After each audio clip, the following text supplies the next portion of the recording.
tired at the seams. I just wanna be home, but I can't even sleep to dream. This is Tatiana Moroz, and you're listening to the Vo2 podcast, Donuts. So, Tatiana, you have a lot of things going on right now, right? Indeed. We relaunched Tatiana Coin on February 9th this year. I'm very excited about cryptocurrency in general. I'm on Steemit. It's a really great experiment, and it's really nice to see how many people have kind of come together. What inspired you to create the Tatiana Coin? Well, I saw that there were a lot of problems for artists. As an independent artist, I was extremely excited when Friendster and MySpace came out. And, I would build up these audiences on this platform. And then once I went to Facebook, that's when it really became clear to me that this is not something that I own. I do not own the relationship with me and my fans. And I learned that when Facebook started charging me money to access the very fans that had already liked my page. So it was very frustrating for me. If my fans wanted to message with me, Facebook would charge them $1.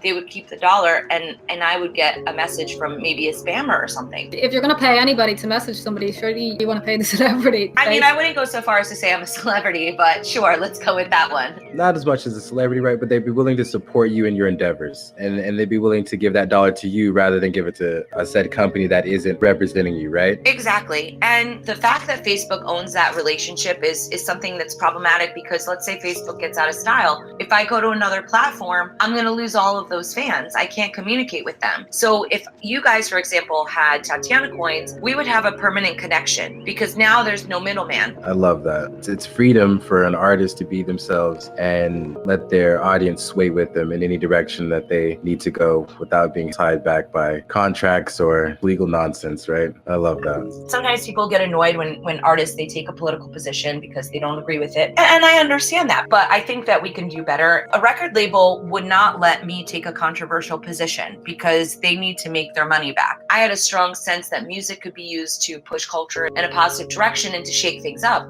So when I got involved with cryptocurrencies and with politics and sort of libertarian stuff, I had the opportunity to make music with meaning, but the difficulties that any artist will face in terms of fans and funding were still a big challenge. So as an artist, if we were to buy the Tatiana coin, how exactly does the Tatiana coin then bring value to us as an artist?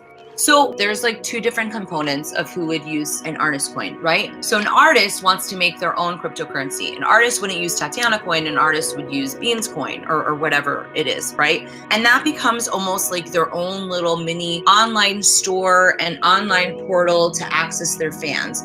So whether that's through creating sort of exclusive events, so people can message with me directly, they can buy music from me directly, they can license music from me directly. But for the fan, what they do is they get to buy music and support their favorite artists and have a direct connection, but also have a community based around that artist that they can also engage with. Over the past 2.5 years, we've been developing a platform to help artists. In some ways, it's a little bit like Patreon, but there's some advancements to that as well. With traditional crowdfunding campaigns like Kickstarter or Indiegogo, they happen during a set time, they happen on another platform. And let's say you donate $50. Well, for $50, you get a t-shirt. And if you don't like that t-shirt, well, you're stuck with it. And it's not really a transferable prize. Whereas with an artist coin, like Tatiana coin, for example, each artist would make their own personally branded token. And with mine, Tatiana coin, it serves as a gift certificate. So let's say you spent $50, you get $50 worth of Tatiana coin. And now if you decide you don't like my music, you can sell them. If you decide you want to send it around to 5 of your friends, you can break it up and send them each $10 worth so they can each get an album. And there's a lot more flexibility for the fans. So when you used to buy, let's say, a CD or a record itself, you would actually own that record, right? You could lend it to a friend, you could sell it back to the record store, you actually owned it. Whereas now if you buy music on iTunes, you pay them $10 for the album, but you can't share that music with anybody else. All you could do is listen and you could post about it. That's all the engagement that you have. So what we've done is we've reinstalled digital scarcity, because let's say I make 500 limited edition Keep the Faith tokens. Keep the Faith is the name of the new record. The first 500 people that buy those, they have a memorable commemorative kind of token. They can play it within the token.fm platform. But if they want to share it with other users, they can, and they could lend it to them. They could actually even rent it out and make money. And another feature is you can have a broadcaster function. So if you want to make a playlist of my music, Adam's music, John's music, whoever, and you want to create a playlist and other people start listening to it, the person who's created the playlist is compensated and the artist is also compensated. This sounds more like it's for the artist and it's for the listener. Yeah, it's more personalized, I think. It's way more personalized. Mm-hmm. It's not just like a distribution of your music or just a record label. You know, it's you and your fans. And I love that aspect about it. People listen to Pandora and they listen to Spotify, but they require me to kind of do research. Or let's say I like Ryan Adams. That doesn't mean that I want to listen to every guy that ever played guitar in his bedroom. So that curation is really missing from today's society. Can I say that I had like one radio station that I loved and it got closed down. And I mean, everyone just said, go back to Spotify. And it was like, I remember Spotify. That was work. I didn't have to work with this radio station. It was just one. Every other radio station I cannot listen to. So I sit in silence most of the day now because I have no TV.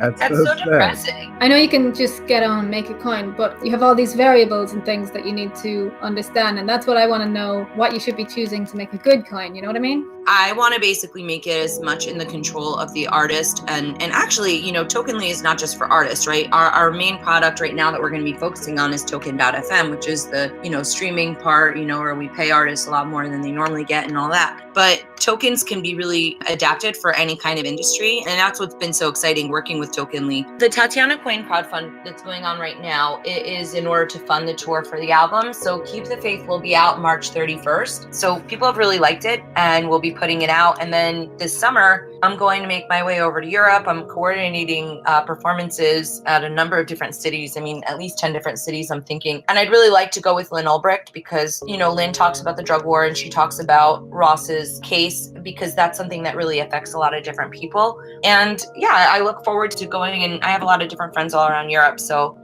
when you get to Dublin, can you tell me if they have leprechauns there? Because I firmly believe that they have leprechauns in Ireland, but Beans assures me that they do not. I hope that they do, and I hope they take me to their pot of gold. If anyone's getting that pot of gold, right? I've been here my whole life. I agree with that. Yeah, you get the gold first. But you gotta maybe share. you can take us for you some can have pie. a little bit. I'll spend some of Tatiana Coin. Don't forget to go to the website, support Tatiana Coin. And if you don't, pirates, you know, I'm going to be all up in your ear because we do this every week. So the Votu podcast will be buying an album, of course, and we will be giving it away to a lucky listener. I am your host for lunch. And I'm Beans. Support Tatiana. Yeah, if people go to TatianaCoin.com, they can find out more and listen to all the new songs, Safe With You, Bitcoin Jingle, and they can even see the album cover by Ross Ulbricht. It's quite beautiful.